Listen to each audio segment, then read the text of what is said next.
Hey guys, happy Thursday! Here to continue with chapter 13. We're getting to the end of this mini book. I've got chapters 25 and 26 for you today. 25 is, Priya.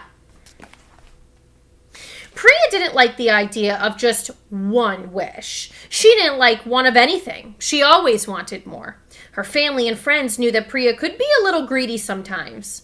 On her birthday, she couldn't just have one kind of birthday cake. She needed chocolate cake and vanilla cake and strawberry cake and ice cream cake and a cookie cake and cupcakes.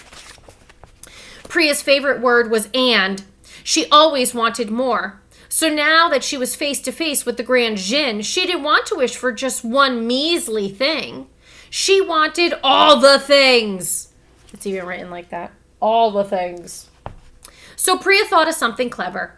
Priya smiled a wicked smile at the blue wishmaker and said, I wish to have a huge birthday party, and I want all the presents, and a new swimming pool, and my own hotel to have a sleepover, and all the clothes from my favorite store, and... As Priya kept going, the Grand Djinn saw through her trickery. She wasn't the first to try this stunt, and she wouldn't be the last. He shrugged. He wanted to see if she ran out of words or if she ran out of breath first. And I want my favorite boy band to perform a private show for me. And I want to dedicate dedicate a song just to me. And I want a diamond tiara. And I want a bunch of dolphins. And my own limo. And the prettiest dress in the whole wide world. And I want to be a princess. And... Priya started to get a little lightheaded. She couldn't stop to breathe. She needed to keep going. And a real castle, and a real royal wedding, and a prince, and another prince who wants to marry me, even though I don't want to marry him, and a horse-drawn carriage, and 2 glass slippers, and a new car for my 16th birthday, and chocolate-dipping fountain, and more friends, and... When Priya stopped to take a breath, and the Djinn held up his hand to silence her. And your wish is granted. Priya was ecstatic. She couldn't wait for her one wish for so many things to come true. She turned around and stuck out her tongue at all the other students. She had fooled the Djinn, who had fooled all the other students, or so Priya thought. The Djinn was one smiling wickedly now. There was a poof of smoke, and when it cleared, Priya's face was pressed up against glass. She looked outside and saw the rest of classroom 13 and her fellow students staring down at her. The Djinn had shrunk her and placed her inside a snow globe along with everything she wished for. It was a pity she asked for so much. With so many things, it was a painfully tight squeeze in there. Priya could barely breathe. Miss Linda, she tried to say, barely able to move her lips. A little help, please. Miss Linda picked up Priya's snow globe and placed it on her desk. It made a very nice paperweight.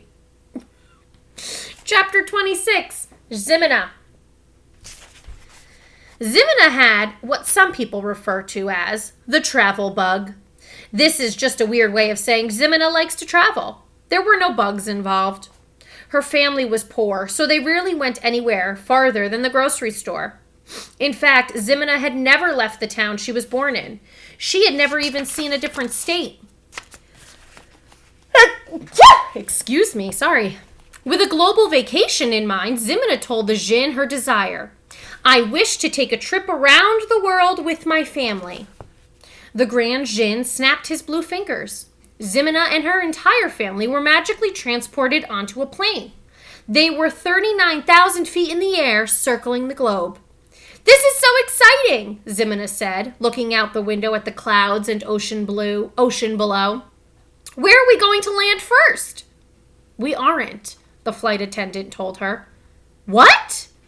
This is Djinn Airlines. We are flying around the whole world as you wished. We don't have a destination. But what about fuel? Zimina asked, trying to think of any reason to get off the plane. Eventually we'll run out. We'll have to land to refuel, right? No, the flight attendant said. We have infinite fuel, infinite in-flight meals, infinite in-flight movies, and a nearly infinite wait to use the bathroom, just like a real airline. Zimina's family's smiles turned into frowns. They buckled in for the longest flight of their lives. They dined on peanuts, pretzels, and the same egg salad sandwiches for breakfast, lunch, and dinner every day for days. The air in the cabin always had the odor of a recycled fart. And true to the flight attendant's word, they never landed. The plane just kept circling the globe.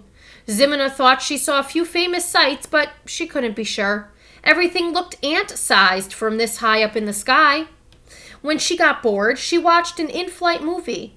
Ironically, Aladdin was playing on every channel. When she got tired, Ximena slept uncomfortably, sitting up. She realized she should have requested to fly first class. Coach was horrible.